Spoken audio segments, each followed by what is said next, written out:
Hay cuenta, señor presidente. Por favor.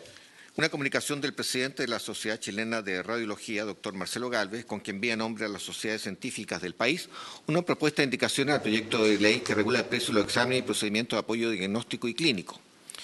Asimismo, hay dos solicitudes de audiencia. La primera al secretario general de la Confederación Democrática de Profesionales Universitarios de la Salud, señor Reinaldo Barría, para exponer la grave vulneración de los derechos humanos y a la integridad psíquica y física del equipo de salud pública de Chile. La segunda de la vicepresidenta de la Sociedad Chilena de Química Clínica, señora María Elena Redondo, para presentar su posición e indicación al proyecto de ley que regula el precio de los exámenes y procedimientos de apoyo diagnóstico y clínico. Eso es todo, su señoría. Muchas gracias. Que pasen ya hemos recibido a toda la gente necesaria. Yo creo que ya pongamos el proyecto en votación y hoy día cerramos la debate y las conferencias de personas que querían venir a opinar. Yo creo que ya este proyecto... Oye, perdón, no te escuché. Exámenes. Si el de exámenes hoy día terminamos. Ya. Hoy día terminamos el examen y se pone en votación mañana. Ya hemos escuchado demasiado ya. Si por último... Lo otro que yo quería pedir que mañana podamos poner en votación el proyecto de antimicrobiano, porque ya estamos de acuerdo. Tenemos un acuerdo con el Ejecutivo, hemos avanzado en indicaciones que están bastante razonables y ese proyecto es muy importante. Ya lo hemos discutido y quedamos solo que íbamos a revisar las indicaciones. Ya recibimos a todos los que había que recibir, se discutió y creo que ya estamos en condiciones por votarlo. Que pasen los invitados, por favor, y el Ejecutivo.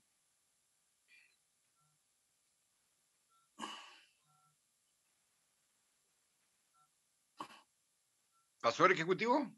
Ya están entrando, señor presidente. Jaime, ya. A ver, yo quiero decir algunas cosas como temas previos. El proyecto de campos clínicos, boletín 14.088-11, termina esta semana de conversarse como habíamos acordado. Pedí que estuviera el Ejecutivo porque si me equivoco o cometo algún error, que por favor me corrija. Termina esta semana de conversarse y por lo tanto debiera quedar en condiciones de pasar a esta comisión a partir ya de la próxima semana. Hoy, después de esta sesión, habrá reunión de asesores, de todos los asesores, de los senadores, senadoras, se les ha mandado, tengo las copias de los correos que se les han enviado, y de gobierno, para ver el proyecto de regulación de precios de exámenes. Esperamos la mejor disposición de todos para llegar a un acuerdo y ponerlo en votación la próxima semana o mañana.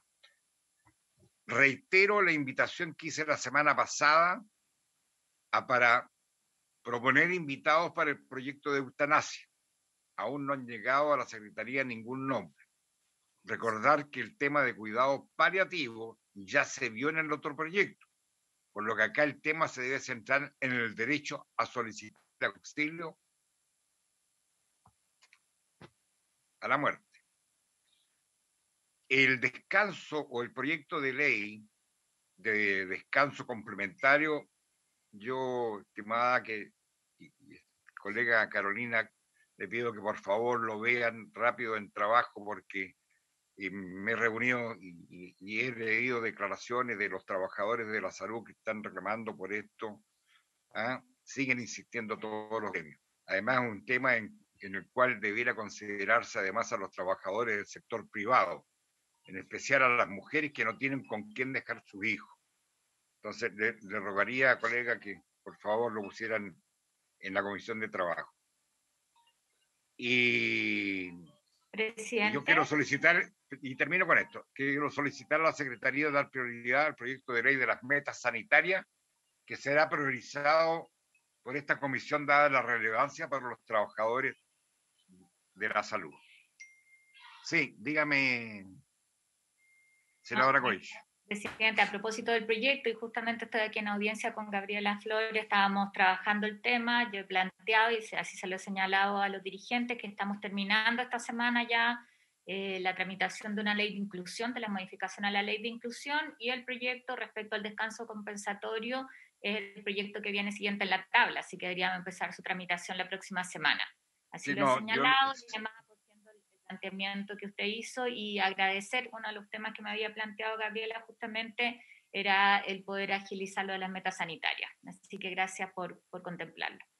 No, está bien, senadora, si yo me comprometí con los gremios de darlo a conocer, entonces por eso que lo hago. Bien. Senador Girardi. Mira, lo que pasa es que nosotros ya discutimos el proyecto antimicrobiano, recibimos a todos los expertos a distintas universidades, quedamos de construir un acuerdo. Este es un proyecto bien controvertido por el gigantesco lobby que hay de la industria también. Entonces yo pido que se vote, ¿no? Se vote porque eso es lo que habíamos discutido la semana pasada.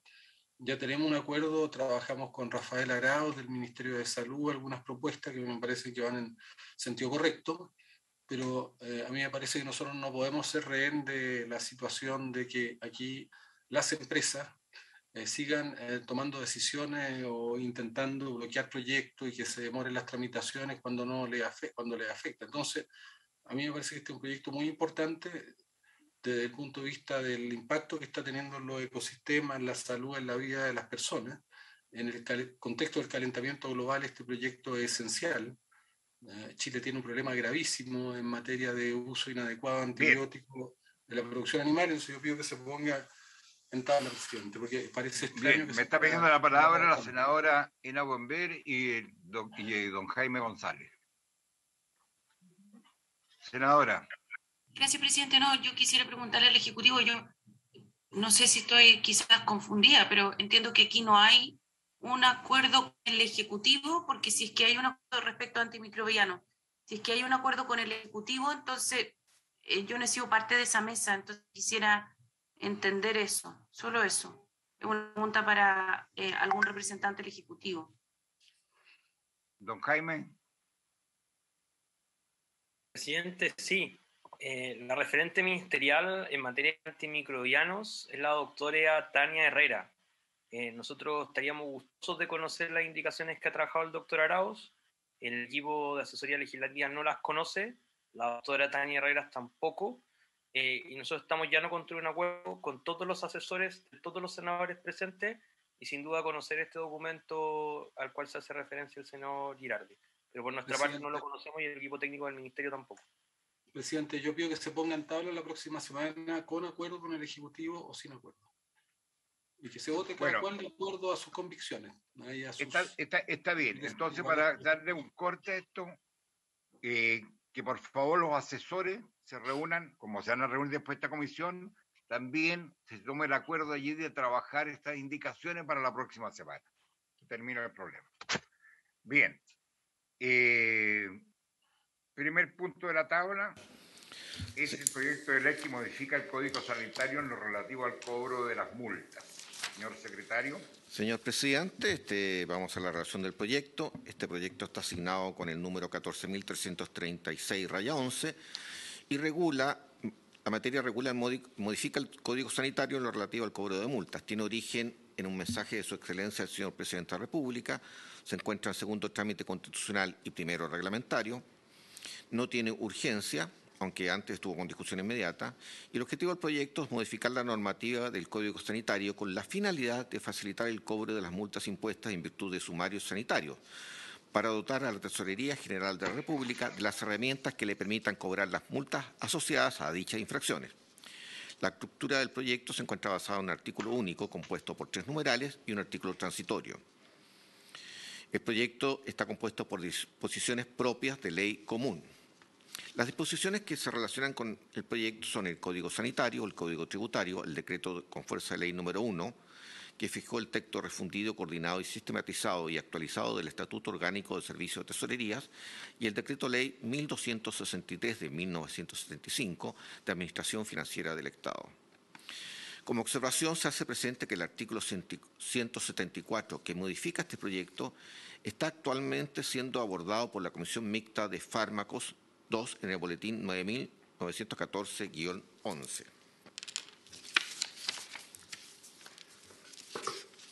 Bien. Yo lo que entiendo es que este es un proyecto que la modificación más relevante es otorgar atribuciones a la Tesorería General de la República para compensar deuda de contribuyentes con créditos de estos contra el fisco. No sé si estoy en el Ejecutivo. Presidente, sí. Sí. Voy a referir brevemente al proyecto de ley.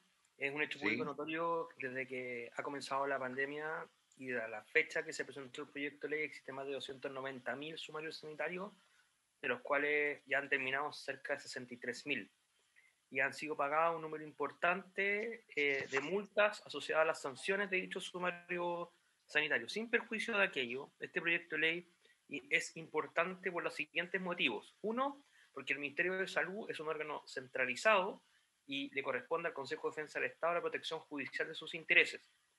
Y por ser un órgano descentralizado, le es muy difícil, ¿no es cierto?, al Consejo coadyuvar o colaborar en lo que se refiere al cobro de las multas. En segundo término, tampoco existe un mecanismo, como existe para el resto de todas las multas, donde participe la Tesorería General de la República. Y en este sentido es importante la participación de la Tesorería y el proyecto de ley tiene a bien incorporarlo porque permite el pago a través de las oficinas de la Tesorería, de pago en cuota y otros mecanismos que hoy día existen para la verificación y pago de otras multas. Hoy día no se contempla la posibilidad de aprobar un pago en cuota o hacer descuento, lo que sí se permitiría, ¿no es cierto?, con este proyecto de ley, de acuerdo a la normativa vigente por la Tesorería General de la República y el Ministerio de Hacienda, y tampoco existe la posibilidad de transigir por parte del Consejo de Defensa del Estado, lo que el proyecto de ley viene en solucionar. Y como dije en un principio, no se contemplan otras formas de pago distintas a la consignación en el tribunal. Entonces el proyecto de ley también viene a facilitar la recaudación a través de incorporar otros mecanismos de pago que ya existen en la Tesorería General de la República, como por ejemplo son las tarjetas de crédito, débito o incluso cheques que se pueden consignar, ¿no es cierto?, ante los organismos públicos de recaudación de pago. Por eso, presidente, este es un proyecto de ley muy importante porque viene a hacerse cargo de una realidad que es el cobro de las multas asociadas a la tramitación de distintos sumarios sanitarios, los cuales al menos 63.000 ya han concluido y hay una cantidad importante de más de 290.000 que en total se han tramitado producto de la pandemia. Eso es, presidente. Gracias. Gracias, Jaime. Sí, yo también lo entiendo de esta manera. Se facilita el pago de las deudas por multas sanitarias y así que es un buen proyecto. Ofrezco la palabra.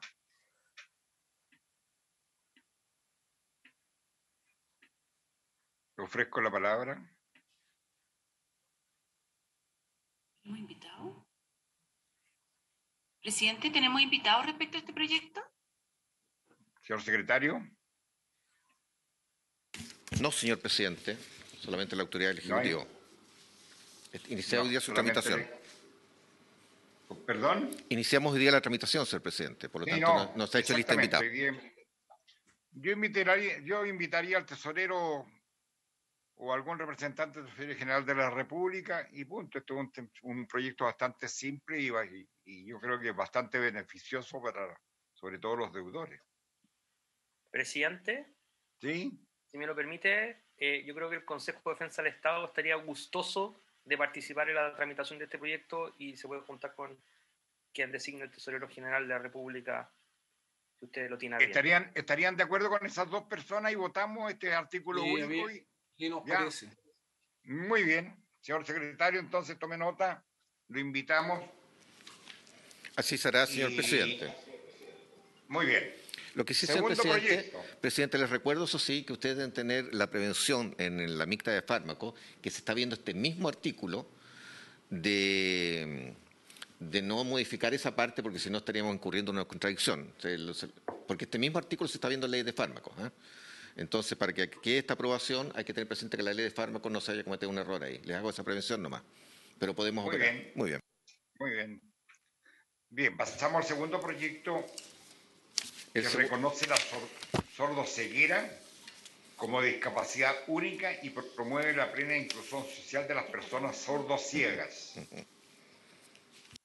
Señor presidente, este proyecto ya fue aprobado en general el 19 de enero del presente año. Ya.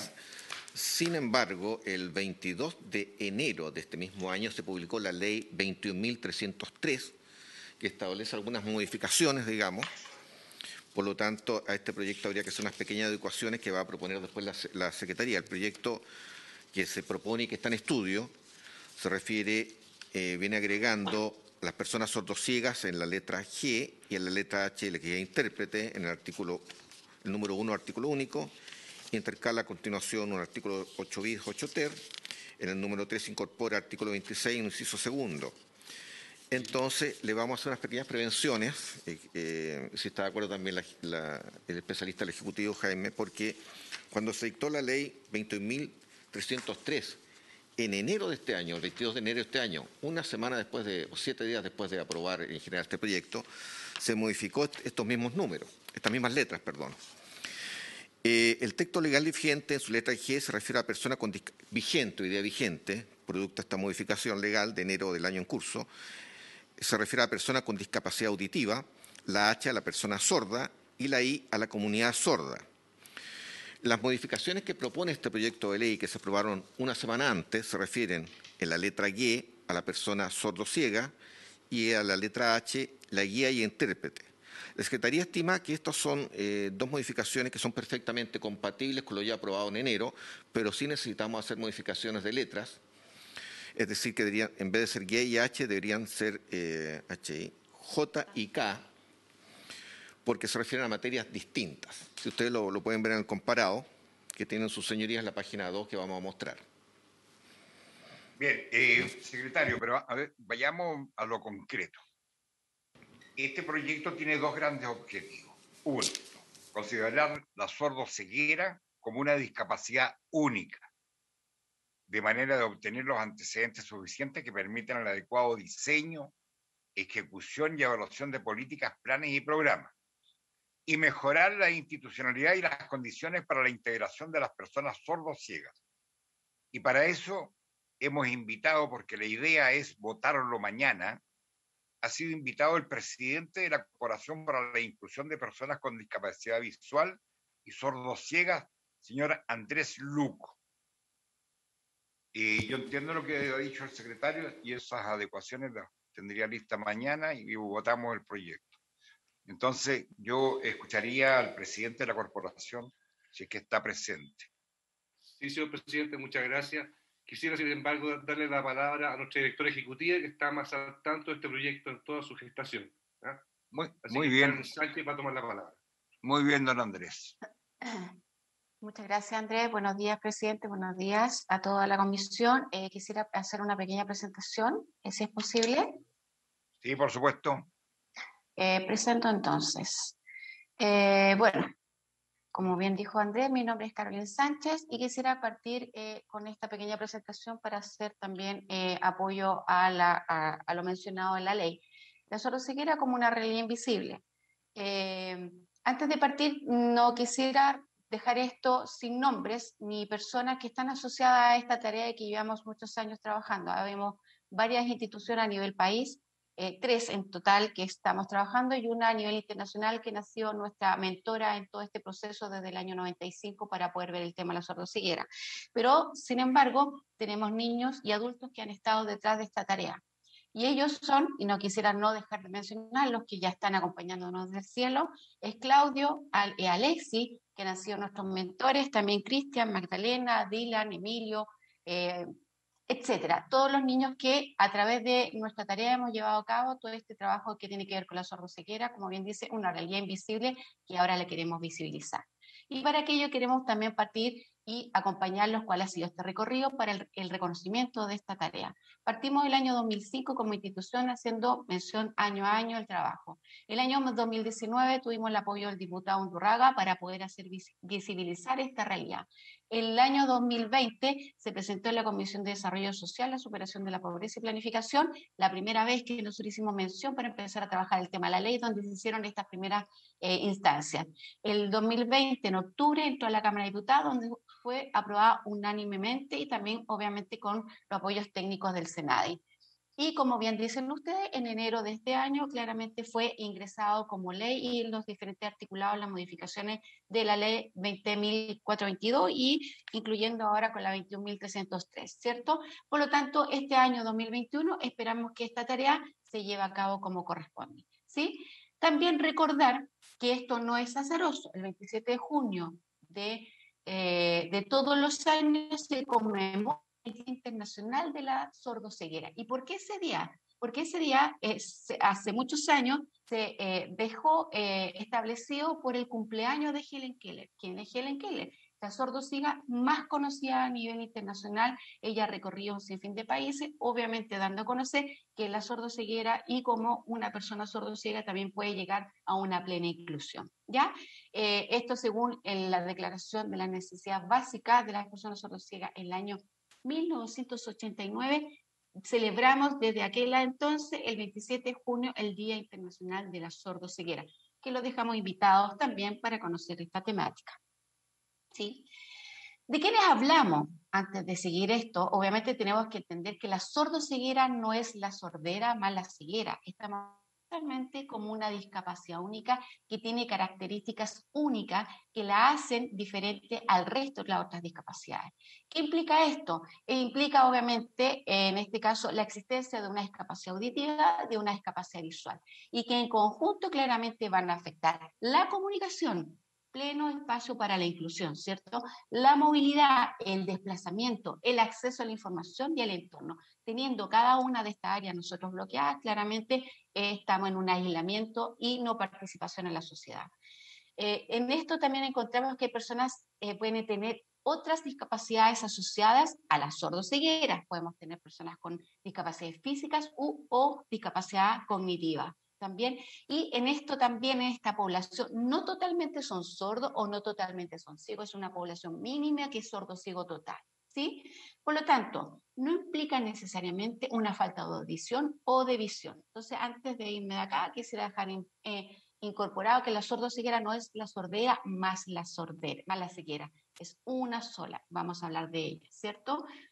También entendemos que hay una clasificación de aquello. Tenemos las personas que nacieron y las que adquieren en el camino por diferentes causas, por enfermedad o por algún tipo de accidente que también haya ocurrido. También nos vamos a topar con personas sordociegas que tienen una ceguera más un problema auditivo que se sumó en el camino o un problema auditivo o una discapacidad auditiva que se le sumó una ceguera en el camino. Más y tenemos otro grupo que es una persona que tiene un problema visual y un problema auditivo. Obviamente, en esta población o todas estas poblaciones las tenemos en la actualidad, como no tenemos una definición clara, las tenemos escondidas e invisibilizadas en escuelas de ciego o en escuelas de sordo, o quizás en algún espacio educativo que tampoco sabemos dónde están.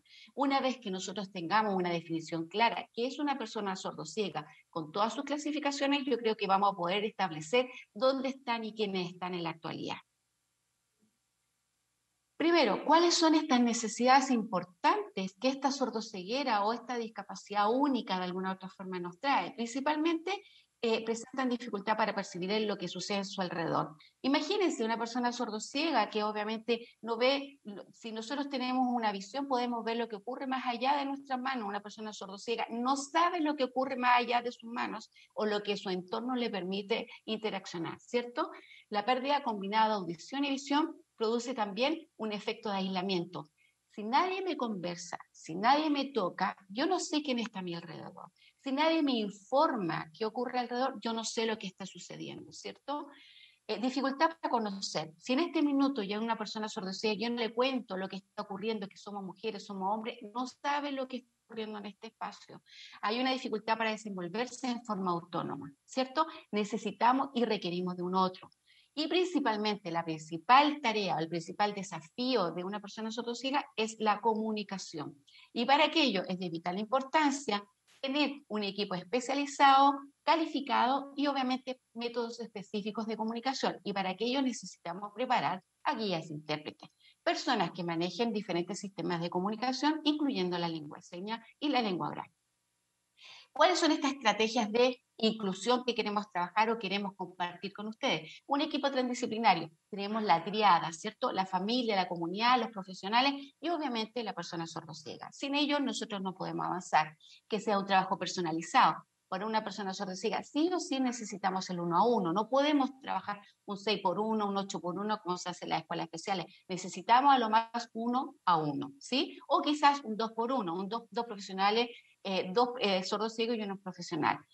Un plan centrado en la persona. Para eso también tenemos que identificar cuáles son sus apoyos. En la comunicación, qué tipo de intérprete, qué tipo de comunicación, qué tipo de sistema de comunicación requiere. Necesitamos trabajar en el desplazamiento, el uso del bastón, en qué condiciones se usa el bastón, en la orientación y movilidad como base para el desplazamiento. Obviamente todo lo que tiene que ver con las habilidades de la vida diaria. Todos queremos ser autónomos, ¿cierto? Todos queremos vivir una vida plena de inclusión, participación en la comunidad, pero si no enseñamos las cosas más básicas, claramente esta posibilidad no se va a dar. Y claramente, ¿cuáles más tenemos que trabajar? La visual, lo táctil, lo perceptivo, lo vestibular, todos son parte también de una plena inclusión. ¿Qué más necesitamos para aquello? Y aquí los queremos invitar, que es súper importante esta inclusión, un guía intérprete. Una persona que hace principalmente como objetivo una relación con el mundo exterior. ¿Qué más? Que guía, conduce a una persona sordociega por diferentes espacios, es decir, es guía para poder traspasar, ser independiente. Intérprete, le comunica lo que ocurre alrededor. No pierde oportunidad de información y sobre todo de participación. Y en eso obviamente tenemos tantos intérpretes como sordociegos existen y sistemas de comunicación podemos tener, ¿sí? ¿Qué hablamos de los sistemas de comunicación? Que conozca que conozca todo, tanto a la persona sordociega como el guía intérprete. El guía intérprete tiene que ser un vínculo sumamente cercano a la persona sordociega, ¿sí? Tiene que conocer también sus necesidades y conocer cuáles son sus requerimientos. Una persona sordociega a lo más debiera tener 2 o 3 guías intérpretes porque claramente también tiene que ver con el cansancio que esta persona también requiere. Y tenemos que preparar a estos guías intérpretes en un espacio también adecuado para que conozcan los diferentes sistemas de comunicación, ¿sí? ¿Qué más? Acá tenemos los diferentes sistemas de comunicación, así como nosotros tenemos diferentes formas de hablar, también acá tenemos diferentes sistemas de comunicación, tenemos el Malosi, que es un sistema de comunicación que obviamente lo ocupamos con la mano, las tablillas de comunicación, tenemos el sistema Digital Braille, que es el braille ocupado en la mano, tenemos la lengua de señas que se hace táctilmente, tenemos también el braille, tenemos los sistemas de comunicación, tenemos las ayudas técnicas. Cada uno de ellos nos van a permitir claramente la plena participación e inclusión, ¿sí? También es importante y recordar que la Escuela Perkins School for the Blind de Estados Unidos de Boston, que tiene años de existencia, ellos fueron los primeros que se dedicaron a la educación de personas sordociegas a nivel internacional, quienes han sido en la actualidad los que nos han preparado acá en Chile para nosotros poder atender a esta población. ¿Sí? Bueno, y también a nuestra querida Helen Keller, que también vino a Chile, a la cual también recorrió nuestro país y que vino acompañada por su guía intérprete Ann Sullivan, su gran compañera de la vida, ¿sí? La sordoceguera representa el 0,2% y el 2% de la población mundial, y el desconocimiento de la misma lleva a no darle la relevancia que debiera tener, lo que contribuye a estas barreras que aún siguen siendo mayores. ¿Sí? Por lo tanto, necesitamos e invitamos también a reconocer esta población y necesitamos también visibilizarlo. Partimos hablando de una realidad invisible y queremos terminar esta conversación con una realidad visible. Muchas gracias, Presidenta.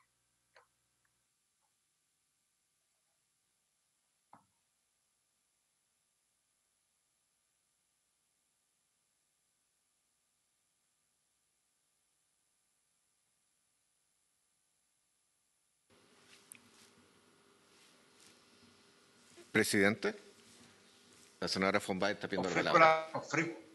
Ofrezco la palabra. Senadora Eno Bomber. Presidente, muchas gracias por la presentación. Tengo una pregunta súper, me parece muy interesante el tema y feliz de poder apoyar. Quisiera si pudieran explicitarnos, yo no tengo con este minuto el texto del proyecto de ley acá, entonces, ¿cuál es el cambio que hace el proyecto de ley para visibilizar esta realidad? Una pregunta muy concreta. A ver, por eso que yo señor secretario. Sí, ahí estamos mostrando comparado, presidente.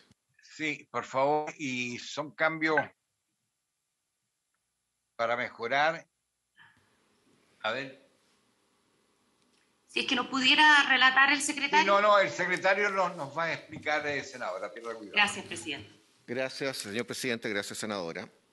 Las modificaciones, la primera modificación en el artículo único, el número 1, agrega las letras G y H. La primera agrega la persona sordociega, la letra G, que la define como la persona con una discapacidad única que resulta de la combinación de las deficiencias auditiva y visual simultáneamente presentes, que al interactuar con diversas barreras presentes en el entorno ve impedida o restringida su comunicación, movilización, participación plena y efectiva en la sociedad, acceso a la información y al entorno en igualdad de condiciones con los demás. La letra H, por su parte, nos dice que el intérprete es la persona que desempeña la función de intérprete y guía de las personas sordociegas, con amplios conocimientos de los sistemas de comunicación oficial ajustados a sus necesidades. Tal como informé al comienzo, en enero de este año, y como relató la expositora, la Ley 21.303 modificó en las letras G y H, por lo tanto, estas tendrían que ser letras F y K. La número J y K, perdón. Y en todo caso, esto viene a complementar lo que ya establecía la ley, porque la ley nos daba a la persona con discapacidad auditiva, la persona sorda y la comunidad sorda, que estaba más bien referida a aspectos de audio, y esto tiene que ver más bien con las personas, digamos, ciegas, y además de las sordociegas, digamos. La número 2 intercala en el artículo, a continuación del artículo 8, los artículos 8 bis y 8 ter, que nos dice lo siguiente: las instituciones públicas y privadas permitirán que las personas con discapacidad accedan, concurran y comparezcan ante ellas con intérpretes de lengua de señas o guías intérpretes, según sea el caso, previa acreditación de esta condición. Por su parte, el artículo 8 ter nos dice que el Estado promoverá dentro del ámbito de sus competencias y de acuerdo con sus atribuciones y medios la formación y capacitación continua de guías intérpretes conforme a los estándares que determine el reglamento dictado para tal efecto por el Ministerio de Desarrollo Social y de Familia. Esta norma viene a complementar las normas de la ley y son nuevas. Tercero, incorpórase en el artículo 26 el siguiente inciso segundo.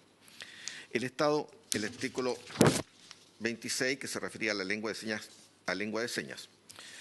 El Estado reconoce como sistema de comunicación oficial la dactilología, el sistema braille, técnicas de orientación y movilidad y otros sistemas de comunicación alternativos reconocidos según lo establecido en el reglamento dictado para estos efectos por el Ministerio de Educación. Las personas sordociegas serán libres de elegir él o los sistemas que deseen utilizar para comunicarse en su vida cotidiana. Por último, el número 4 incorpora la letra J al artículo 62, el siguiente párrafo segundo. Esto está referido a los estudios que se requieren. Dichos estudios deberán considerar los diversos tipos de discapacidad existentes de conformidad con lo dispuesto en el artículo 5. Asimismo, deberán considerar la sordoceguera como una discapacidad única, de manera de obtener los antecedentes suficientes que permitan el adecuado diseño, ejecución y evaluación de políticas, planes y programas. Por último, el número 5 agrega la siguiente disposición transitoria. Los reglamentos a que hacen referencia los artículos 8 ter y 26, inciso segundo, deberán dictarse dentro de los 6 meses siguientes a la publicación de esta ley. En otras palabras, su señoría, esta ley viene a complementar la disposición legal vigente para los sordociegos. La Secretaría estima que las modificaciones están bien, con la sola referencia del número 1, que la letra deberían cambiar, digamos, porque esto fue modificado en enero de este año por la ley 21.303, solamente una adecuación formal. Y en la página 4, que también esto fue incluido en el número 3, esto que le dimos lectura como sistema de comunicación oficial de dactilología, sistema braille, también fue modificado ese artículo el 22 de enero del presente año. Eso, su señoría. Por Gracias, lo tanto, perdón, secretario. presidente, y por lo tanto hay que compatibilizar ambos incisos, porque uno se refiere, viene en la modificación propuesta, viene sistema braille, sistema de orientación y movilidad, y la norma vigente se refería a las personas sordas. Entonces hay que hacer una compatibilización. Así es. Muy bien. Ofrezco la palabra. Presidente, Sí. agradecida, me queda muy claro. Yo no sé si será necesario, estamos en votación en general, ¿será necesario escuchar No. al Senado? Yo lo quería votar mañana en general y particular, dada la urgencia que esto tiene, y son temas que favorecen a las personas. Presidente, Sí. si me permite, Sí. senadora, esto ya fue votado en general el 19 de enero del presente año. Corresponde que veamos las indicaciones, Perfecto. que son las cuales di lectura, y en el que habría que solamente hacer habría que compatibilizar la número 3. Era nada más que es una adecuación y por eso ahora si ustedes quieren lo votamos hoy día mismo y confiamos en la Secretaría o lo votamos mañana. Con ustedes. Presidente, yo lo ¿Sí? que le sugeriría, si tiene bien, es invitar mañana al Senadis y votarlo mañana las indicaciones. Es que el Senado ya fue escuchado. ¿También respecto a las indicaciones? Perdón. Las modificaciones que se proponen no son indicaciones, sino que estamos votando en particular esto, y ya fue votado en general. El Senadis ya fue escuchado, digamos, de esto en enero. Perdón, el Senadis no fue escuchado. Perdón, me tengo que rectificar, el Senadis no fue escuchado en enero, eso es lo que quise decir, por favor. El Senadis no fue escuchado y tendría razón la senadora von Baer. Eso se podría votar mañana.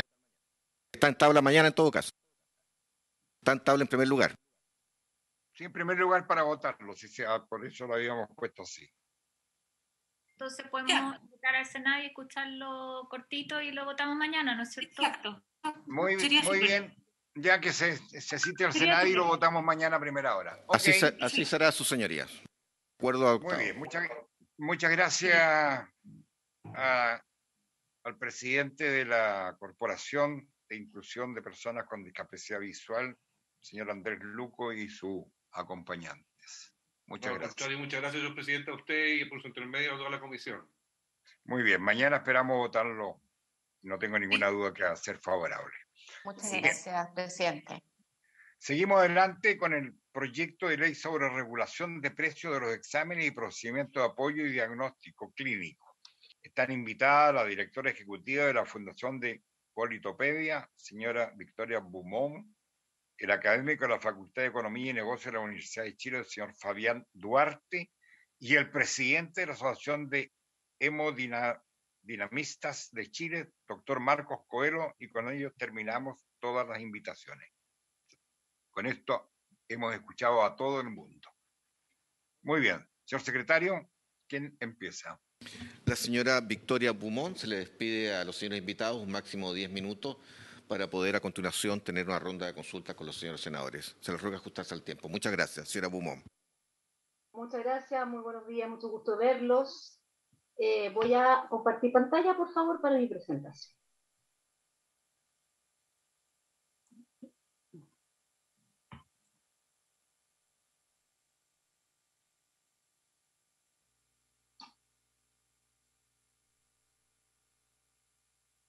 Me avisa en este momento si se ve.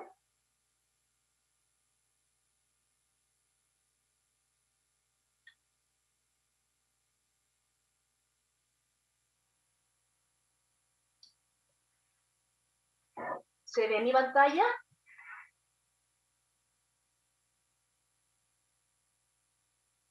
Se ve, perfecto. Se ve bien. Muchas gracias. Entonces, siguiente, por favor. Quisiera iniciar mi exposición con un par de conceptos que son importantes para contextualizar este proyecto que hoy analizamos. En primer lugar, esta modificación incorpora una fijación de precio basada en el arancel MAI, a prestaciones tanto ambulatorias como hospitalarias. Y es importante indicar que son dos escenarios distintos. Entonces, en primer lugar, me quiero referir a que los escenarios de atención ambulatorios y hospitalarios son diferentes y sus características diferenciadas inciden en los costos. Como pueden apreciar, en el cuadro número 1, a modo de ejemplo, he considerado las siguientes características. En primer lugar, en el manejo de atención ambulatoria y atención cerrada, el manejo de personal y turnos.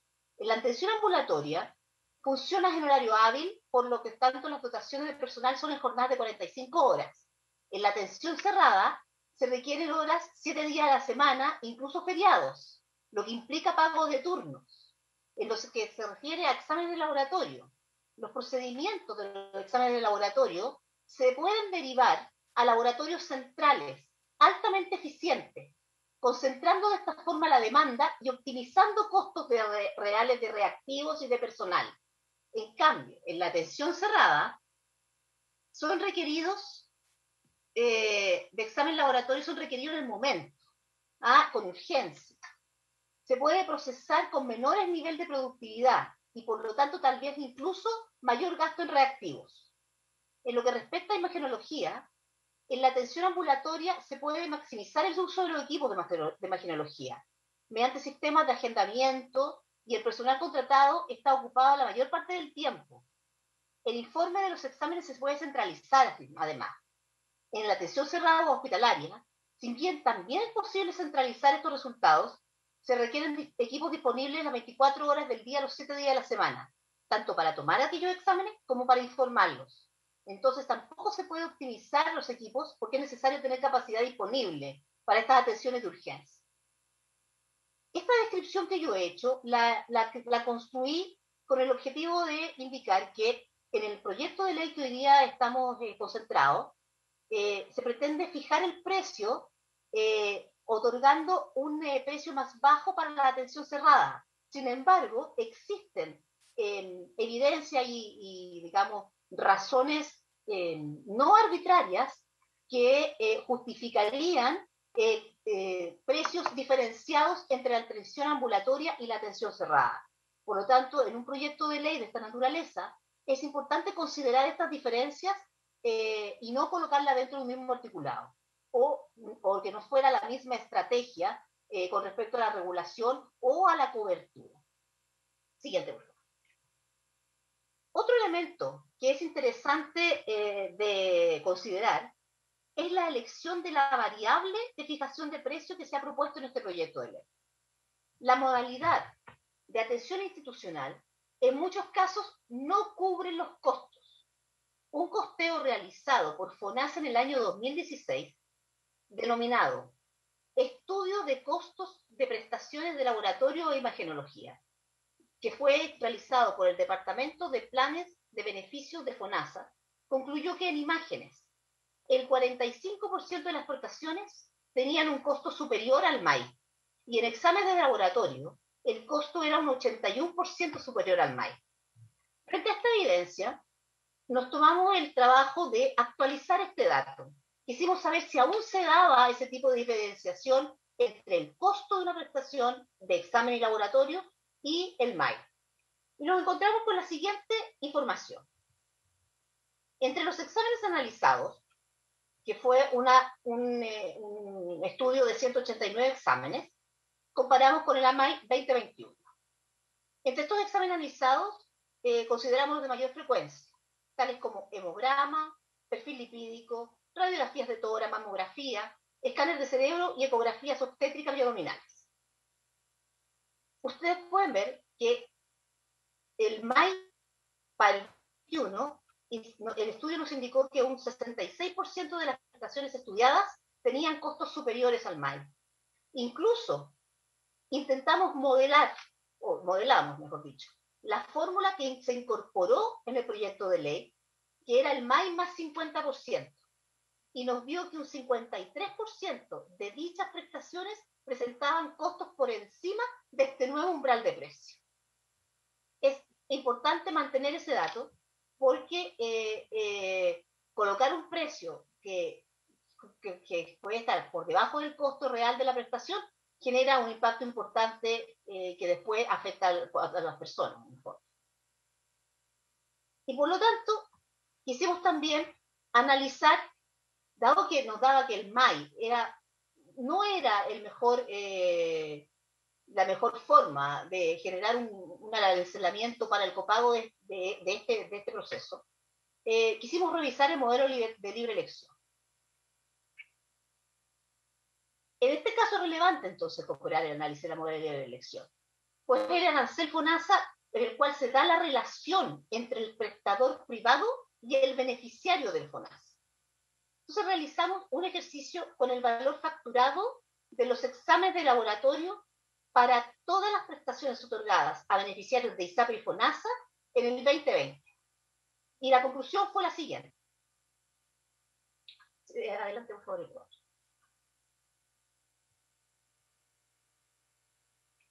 Conseguimos una dispersión de precios. Existe una dispersión de precios. Pero la gran mayoría de exámenes de laboratorio de imagenología realizados para beneficiarios FONASA e ISAPRES se da dentro de precios, dentro de los márgenes de la modalidad libre elección. ¿Qué sucede? Que la modalidad libre elección sí es utilizada para indexar los precios de los convenios visados. Por lo tanto, quiero explicar el cuadro de los exámenes de laboratorio 2020. Tenemos una totalidad de 52 millones de exámenes, de los cuales hasta modalidad libre elección nivel 3 o FONASA nivel 3, que es el convenio que tienen los prestadores con FONASA, se dan 43 millones de exámenes de laboratorio en el 2020. Después tenemos otro universo de exámenes que se da en modalidad libre elección más 50%, nivel 3 más 50%, y esa modalidad nos da aproximadamente 8 millones de exámenes adicionales, pero que se dan para el mundo de las ISAPRES. Por lo tanto, la principal conclusión es que para los cotizantes de ISAPRE existe hoy día un 11% de esos cotizantes o de prestaciones de salud que se están dando por encima de el precio de FONASA nivel 3 más un 50%, ¿ya? Y existiría un 6% de exámenes a nivel totalizado que se estaría dando por encima de la modalidad libre elección más 50%. ¿Por qué es importante aclarar esta situación? Porque el caso que yo he escuchado que se da como ejemplo para poder justificar esta política pública es aquel caso en el cual se da un copago en el cual una persona está capturada a pagarlo porque o bien se encuentra en la misma prestación que no existe un arancel o no existe una codificación. Cuando se revisa el escenario que tanto ve la Superintendencia de Salud como podemos ver nosotros, es que en lo que se refiere a los exámenes o a las prestaciones que ya están aranceladas, se cumple mayoritariamente la regla de respeto de la modalidad libre elección. Y eso es aquella regla regulatoria que tiene el convenio del prestador privado con el asegurador público, en este caso FONASA. Los casos que se escapan del arancel modalidad libre elección no son capturados por los registros de los seguros, porque se trata toda vez de prestaciones no codificadas y por lo tanto no están contempladas en esta regulación. Estimados, adelante. La aplicación de una fijación de precios por debajo del costo tiene el riesgo de dañar la competencia que pues dependiendo de la capacidad de pago y del seguro de los clientes, los prestadores desarrollan su oferta. Algunos prestadores aprovechan las ventajas de costos para competir con otros institucionales que son más caros y que se han instalado en su cercanía. Y tenemos prestadores institucionales de prestigio y conocidos que tienen competencia ya sea de toma de muestras de otras clínicas o incluso laboratorios en el mismo sector. Una regulación estricta de precios tiene el riesgo potencial de que dejar a esos prestadores sin esta ventaja competitiva y por lo tanto fuera de... Es importante, vamos a retroceder dos, por favor. Es importante indicar esto, pues sabemos que hoy día hay más de 5.000 prestadores con convenio en FONASA, de los cuales 1.000 son laboratorios y 440 son instituciones de imagenología. Por lo tanto, y con esto quiero decir que existe competencia en el sentido de una oferta de distintos prestadores. Y al colocar un precio por debajo del costo en el MAI, se corre el riesgo de dañar esta competencia y por lo tanto también dañar a las personas. Con respecto a la atención hospitalaria o cerrada. Adelante. Quizás para nosotros el grupo más descuidado es la clase media en lo que es protección financiera y beneficiaria de FONASA y que aspira a obtener una parte de su atención de salud en la medicina privada. Cuenta en general con buena cobertura ambulatoria, pero escasa en la atención cerrada. Para ello, FONASA con el tiempo ha desarrollado algunos productos para avanzar. El PAD, que entrega ciertas condiciones de copago conocido para un conjunto de prestaciones quirúrgicas, y especialmente también la incorporación y el fortalecimiento de los GRD. Lamentablemente, el proyecto que buscaba entregar contextura catastrófica y la modernización de FONASA no ha prosperado con la velocidad y no ha prosperado como esperaría para poder tener una mayor protección para el cliente o para el beneficiario, disculpen, de FONASA de la clase media. Fundamental también tener en claro que otra atención sin protección que trasciende la atención cerrada son las prestaciones no aranceladas. Son prestaciones que FONASA no ha incluido en su arancel y muchas de ellas están homologadas por las ISAPRES y en las que los beneficiarios FONASA deben enfrentar solos, sin bonificación alguna, aranceles más elevados. Conclusiones y recomendaciones. El proyecto de ley analizado puede generar un desmedro en la competencia del sector al fijar precios por debajo de los costos. Es fundamental tener en consideración que las prestaciones en convenio con FONASA y ISAPRE se cumple la regla de amabilidad y libre elección.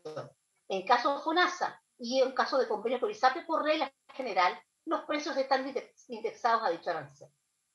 Efectivamente, un porcentaje de los pacientes de ISAPRE enfrenta un escenario de prestaciones más caras y un porcentaje, por supuesto, de personas que no están cubiertas por el FONASA, dado que no existe el arancel para la prestación, están desprotegidos cuando van a un prestador privado. Sin embargo, en el caso de los ISAPRE, es necesario considerar que es posible que estos cotizantes también cuenten además con un seguro complementario y por lo tanto existiría cierta protección financiera. Además, existen alternativas. Esto es lo relevante. Proteger esta competencia en el segmento de laboratorio de imagenología. Este proyecto de ley no se está haciendo cargo de estas prestaciones no aranceladas y por regla general son de baja incidencia, pero reflejan la incorporación de nueva tecnología y son fuente de malestar entre los beneficiarios y los seguros. Para avanzar, a nuestro juicio, es requerido otro tipo de mecanismos de política pública. Avanzar en una codificación... Señora Beaumont, perdón, no se está viendo su PowerPoint y también en segundo lugar estamos excediendo en el tiempo, pero algo apretó y no se ve su PowerPoint. Sí. ¿Vamos a dejar de compartir? Eso, sí. Para finalizar, avanzar en codificación universal. Esto es distinto a avanzar en arancelar. ¿Ah? Al principio nosotros pensamos en que deberíamos tener una codificación exacta para cada prestación que sea universal a todos los prestadores para poder realmente tener una transparencia y hacer comparable las prestaciones entre todos los prestadores. De ahí, FONASA debe tomar la decisión junto con Hacienda de qué arancelar y qué no. Avanzar en una entidad técnica que evalúe la pertinencia de incorporación de nuevas tecnologías, medicamentos y procedimientos. Avanzar en paquetización que incorpore tanto las experiencias del PAC como el GRD. Y para manejar las asimetrías de información, de precio.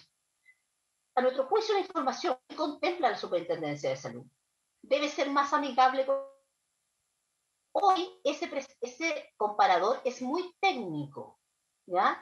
Refleja lo facturado, pero no refleja lo realmente bonificado una vez que ya tienes un seguro complementario o individual para cada persona. Por lo tanto, generar un espacio de transparencia de indicador de calidad y de transparencia en precio implica que cada cotizante sea capaz de ver qué le cubre en cada prestador. Y es hacia allá donde debemos apuntar. Información de calidad para manejar la simetría de información. Generar un espacio de transparencia de indicador de cantidad de prestadores de salud que comunique estándares de calificación y otros elementos, tales como la incorporación de tecnología pero asimismo como la experiencia del paciente. Esto en una metodología y en una forma amigable para que cada paciente o beneficiario pueda comprender tanto los precios de los prestadores como la experiencia del cliente y las variables de acreditación de cada uno de los prestadores. Muchas gracias por escuchar. Don Fabián Duarte.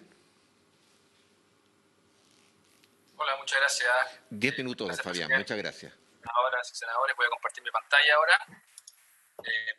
Tengo una presentación. Y acaba la presentación. Bueno, primero, muchas gracias nuevamente por el tiempo que me están dedicando. Voy a poner mi cronómetro justamente para no pasarme del tiempo. Les quiero contar sobre dos proyectos que he trabajado hace harto tiempo. Uno que tiene que ver con la negociación en el mercado de prestadores. Esto en virtud de este proyecto. Aquí uno puede aprender algunas lecciones, ¿cierto?, sobre qué está pasando con los mercados, porque desde el punto de vista de la economía uno quiere entender si estos mercados tienen fallas importantes y queremos corregirlas, justamente, a través de la regulación. Entonces, uno es un proyecto que es una tesis de magíster de un alumno que queremos justamente publicar, y el otro es un proyecto que fue financiado por las clínicas privadas, pero también que es un proyecto que queremos publicar y queremos seguir trabajando en otras dimensiones en este proyecto. El primero, esta tesis de magíster que les estoy comentando, estudia la relación entre los prestadores de salud y las ISAPRES. Y aquí es importante entender esto, entender que hay una relación entre estos dos entes, y cuando uno quiere hacer una modificación al mercado y regularlo de alguna manera, lo que a uno le interesa es justamente ver la foto completa. Entonces, esta es una foto un poquito más amplia de la foto simplemente de la prestación y los servicios.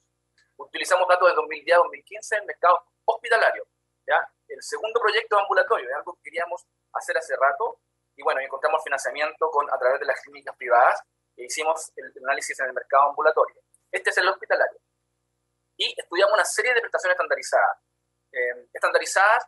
Tomamos unos datos de la superintendencia donde estandarizaron ciertas prestaciones para mirar, para poder comparar, básicamente. Utilizamos unos modelos físicos, unos modelos de efectos fijos. Esto es algo un poquito más técnico, un modelo bien estándar en literatura, y después una adaptación a un modelo de negociación. Eso es lo que tratamos de hacer. ¿Cómo negocian las ISAPRES y los prestadores? Esa era la pregunta que nos queríamos hacer. ¿Y por qué había tanta dispersión de precios? Esa era la otra pregunta que nos queríamos hacer. Básicamente lo que encontramos que las aseguradoras es bastante oligopólico el mercado, tiene un índice que mide el oligopolio muy grande, ¿cierto? Está altamente concentrado y tiene 5 agentes con operaciones sobre el 15%, o sea, son agentes bien grandes. Por el contrario, el mercado de los prestadores de salud, nos encontramos con un mercado menos concentrado, bastante menos concentrado, y con más competencia, digamos. ¿Ya? ¿Qué sacamos al final del día de este estudio? Este estudio lo que nos mostró es que la concentración del mercado afecta la fijación de precios de diferentes maneras. Si ustedes se dan cuenta, no solo hay dispersión de precios entre los proveedores, sino que dentro de los proveedores. Eso llama un poco la atención y quiere decir que hay una negociación con la ISAPRE sobre el precio que deben cobrar, ¿ya? Entonces vimos que concentración de mercado de aseguradoras grandes disminuye los precios de servicios de salud. Si nosotros, por ejemplo, reguláramos y tuviéramos una regulación o fuéramos en la dirección de contención de costos de las ISAPRES, obligaríamos a las ISAPRES de alguna manera a tener mejores negociaciones con sus proveedores de salud. Entonces, esta es una alternativa, por ejemplo. También la concentración del mercado hospitalario aumenta los precios. Entonces, esos dos mecanismos chocan. Por un lado, yo quiero aumentar mis precios porque quiero tener más utilidades. Por otro lado, las ISAPRES quieren disminuir los precios porque quieren tener más utilidades por el lado de la prima, ¿ya? Lo que sí es que ambos efectos parecen no ser de magnitudes muy importantes. No es lo que mueve los precios finalmente. Pareciera que la competencia interna de los mercados mueve los precios más fuertemente que esta negociación, ¿ya?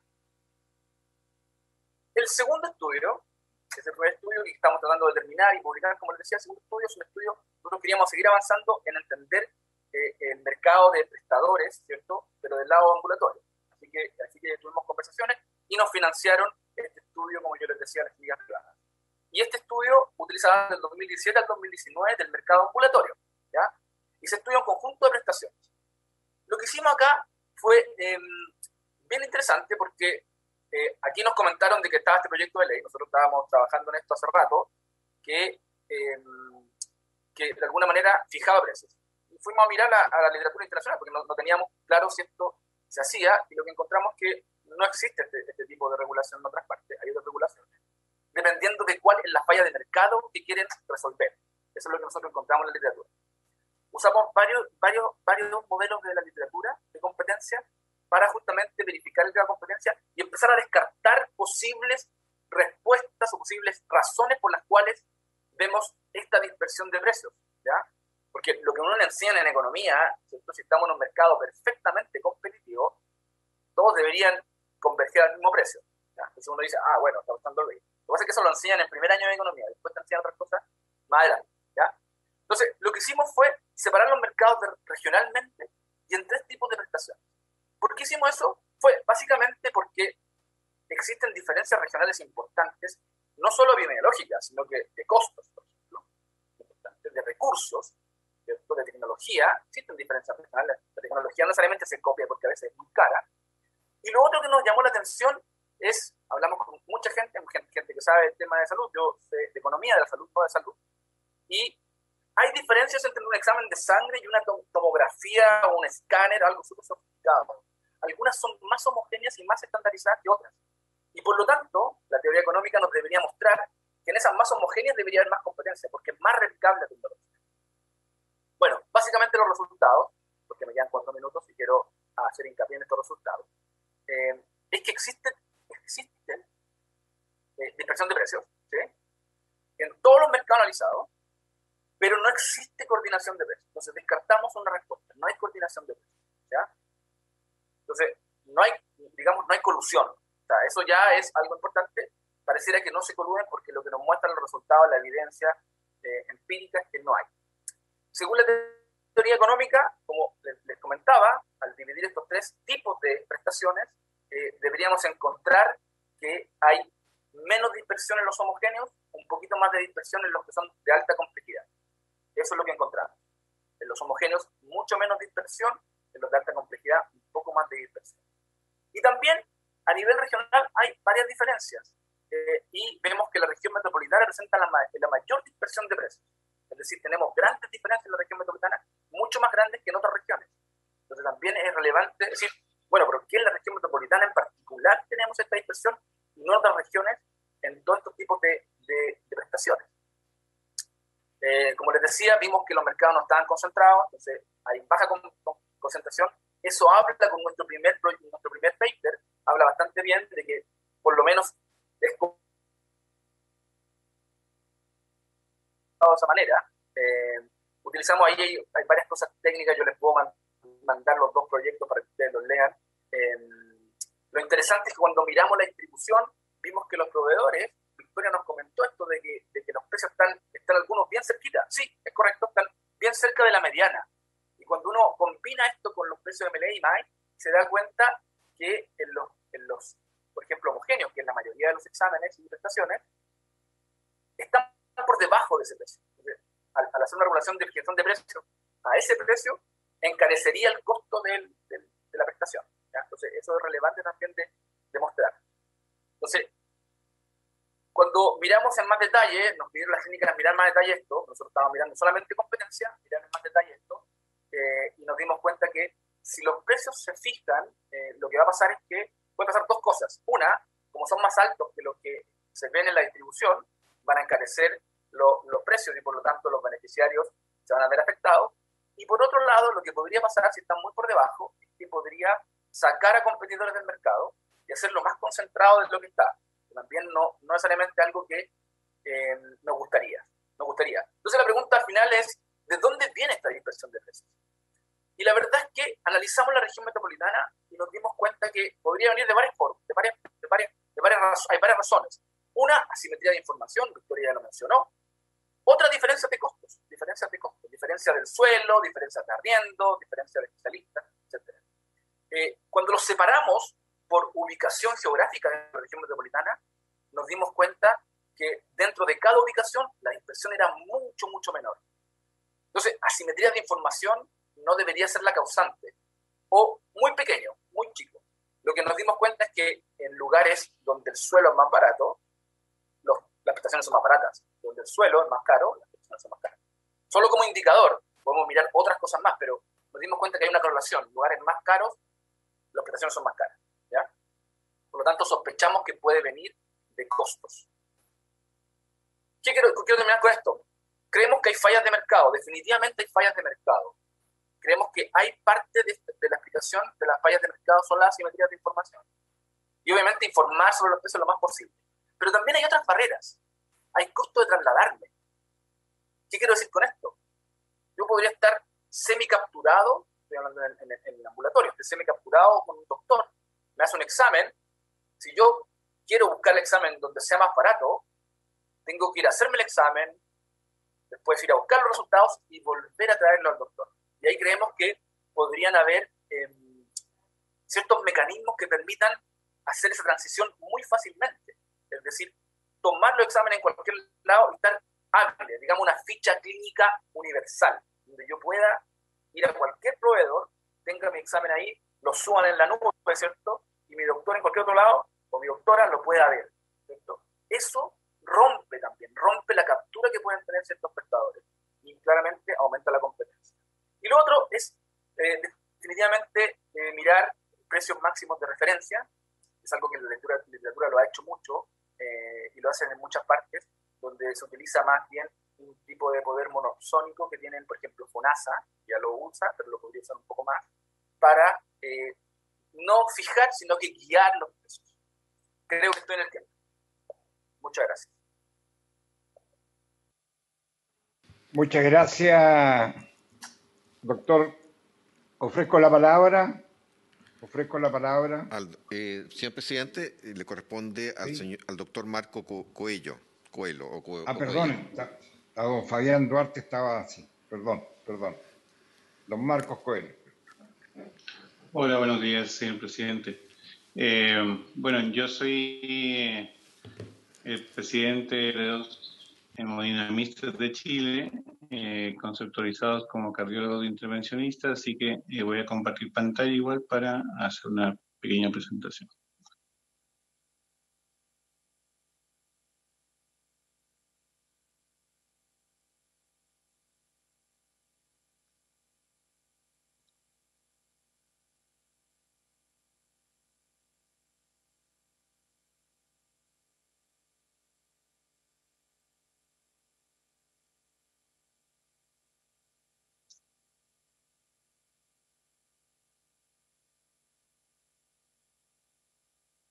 Señor secretario, tengo un problema con compartir la pantalla. ¿Habrá posibilidad de que se está habilitado transmita la presentación que envié? Está habilitado para compartir, señor Coelho. Está habilitado.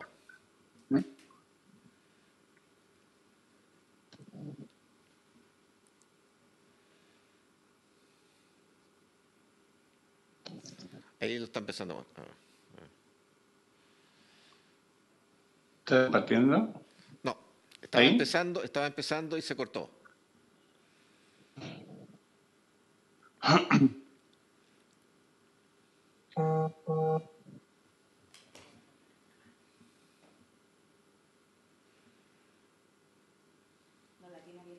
¿Ahí?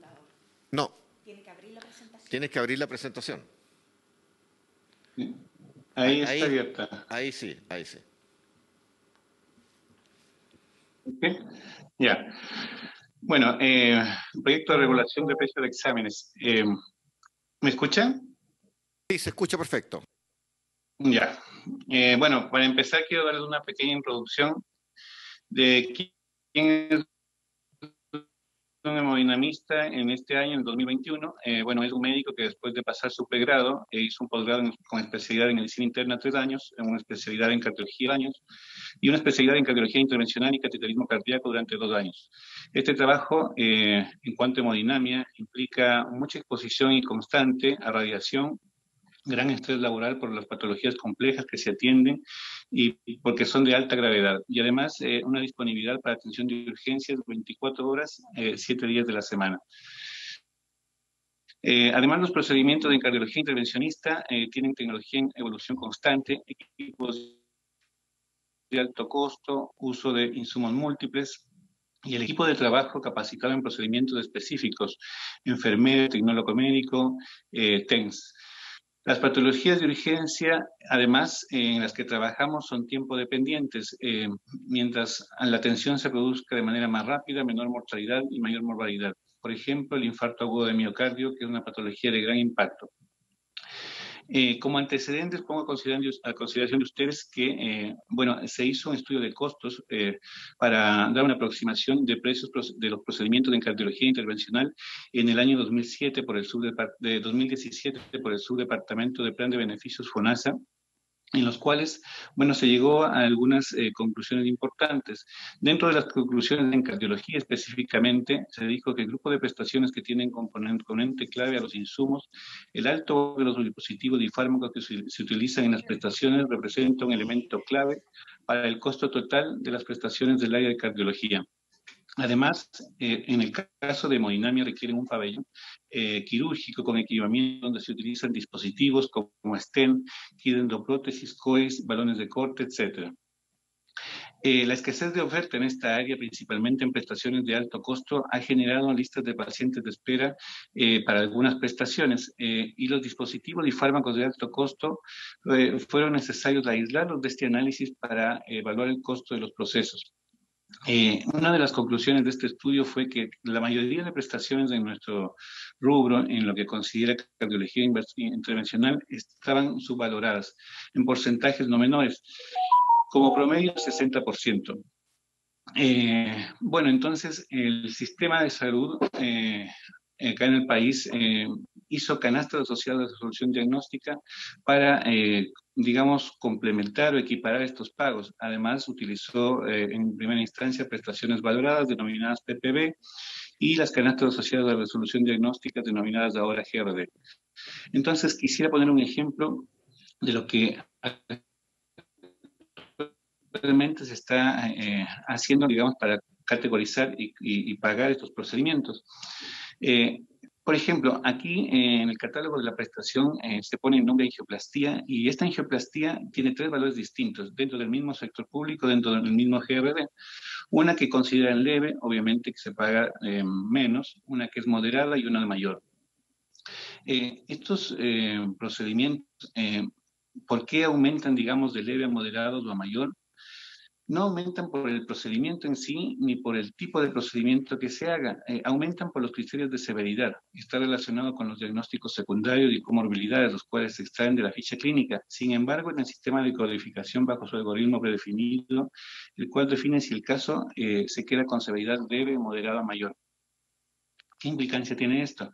La angioplastía coronaria actualmente es distinta a la que se hacía hace 10 años o a la que se hacía hace 20 años. La tecnología ha evolucionado mucho. No es únicamente, como ustedes ven en el gráfico, implantar un stent y hacer que el flujo nuevamente continúe en una arteria ocluida o con una estenosis severa.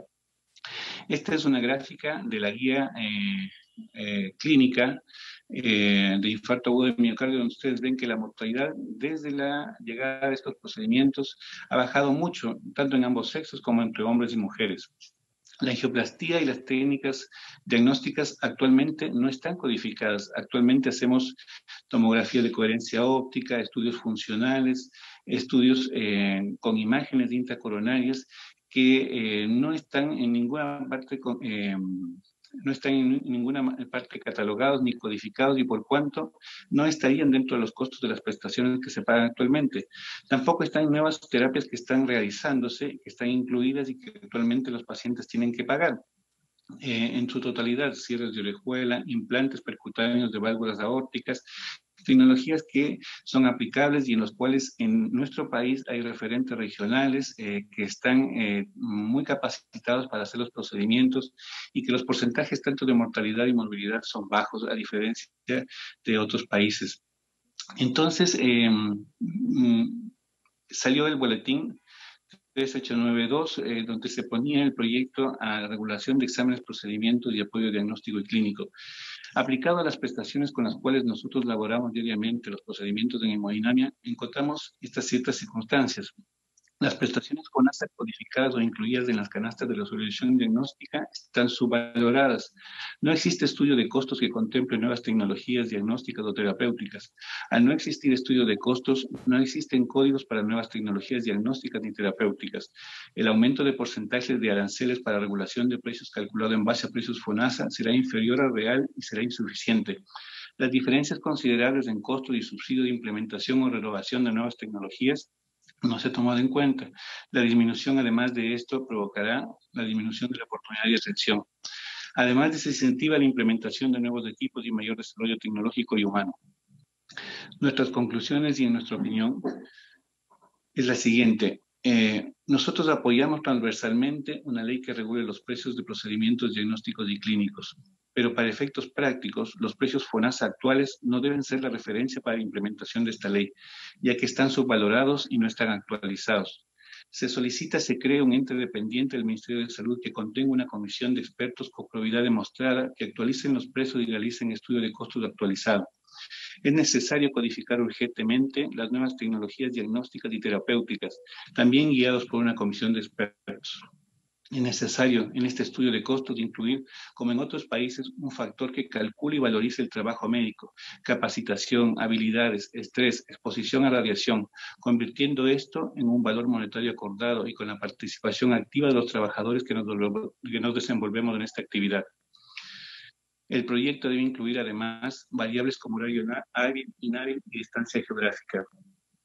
Además, solicitamos consideren nuestra entera disposición a trabajar en conjunto, brindándoles apoyo clínico o referentes técnicos, que en cualquier instante de la aplicación del proyecto puedan aportar con nuestro conocimiento para que estas tecnologías estén disponibles y tengan acceso para quien lo necesita a lo largo del territorio nacional.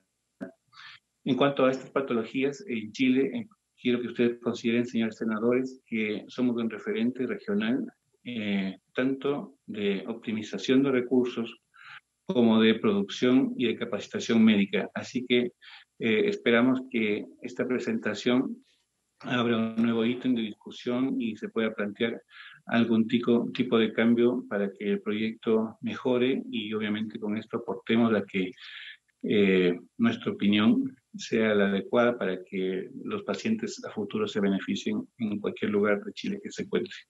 Eso. Muchas gracias. Muchas gracias, doctor Coelho. Queda una sola persona para mañana, a pedido de la senadora Gois, que es el señor Mozo, de FONASA, para que nos hable sobre grupos relacionados de diagnósticos. Yo, desgraciadamente, estamos sobre la hora ya. Hay otras comisiones. Si alguien quiere hacer una pregunta así cortita, rápida. Senadora Bomber.